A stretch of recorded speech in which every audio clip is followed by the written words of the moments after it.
Welcome to everyone. My topic is on role of microbes in biogeochemical cycle. All living organisms in the world depends on nutrient for energy. Like energy, nutrients also neither created nor destroyed. They only flow in various forms from the non-living components of the biosphere to the living components. The flow of nutrient is called nutrient cycle. The nutrient cycle, which aided by microorganisms, is called biogeochemical cycle. There are 5 nutrient cycles, namely carbon, nitrogen, sulfur, phosphorus, and manganese.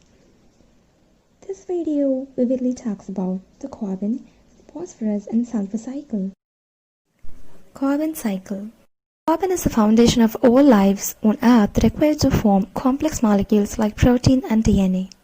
Carbon helps to regulate the Earth's temperature, makes all life possible, is a key ingredient in the food that sustains us and provides a major source of energy to fuel our global economy. On Earth, most carbon is stored in rocks and sediments, while the rest is located in the ocean, atmosphere, and in living organisms.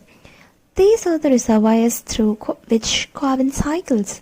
Carbon in the form of carbon dioxide is readily obtained from the atmosphere, but before it can incorporate it into living organisms, it must be transformed into usable organic form. The transformative process by which carbon dioxide is taken up from the atmospheric reservoir and fixed into the organic substances is called carbon fixation.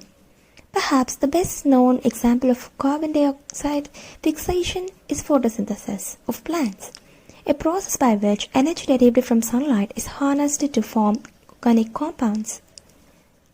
Not only plants, microorganisms can fix CO2 by photosynthesis. In fact, Earth's 50% of the CO2 is fixed by the marine microorganism. The ocean stores approximately 50 times more actively cycled carbon than the atmosphere, making it the largest carbon reservoir. In addition, carbon is rapidly exchanged between the ocean and the atmosphere in order to maintain the equilibrium. Carbon is also fixed by chemolithotropes. The carbon cycle takes place in 2 stages, oxic and anoxic. All fixed carbon enters a common pool of organic matter which can be oxidized back to carbon dioxide through aerobic or anaerobic respiration and fermentation. Alternatively, inorganic CO2 and organic carbon can be reduced anaerobically to methane. Methane is produced by archaea in anoxic habitat. In a water column, the anoxic zone where methane is produced is often below an anoxic zone. Therefore, as methane moves up the water column, it is oxidized before reaching the atmosphere. However, in many situations, such as in rice paddies, without an overlying oxic water zone, the methane is released directly to the atmosphere, thus contributing to the atmospheric methane increases. Even the archaea such as Methanobrevibacter in a cart of termite contributes to the global methane production. Carbon is released back into the atmosphere when organisms die, or volcanic erupts, or fire blaze, or fossil fuel or burnt, and through a variety of other mechanisms.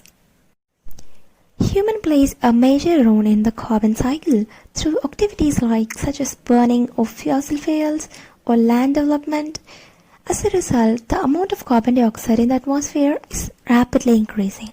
It is already considerably greater than at any time in the last 8 million years. The term greenhouse gas describes the ability of these gases to trap heat within the Earth's atmosphere, leading to the documented increase in the planet's mean temperature.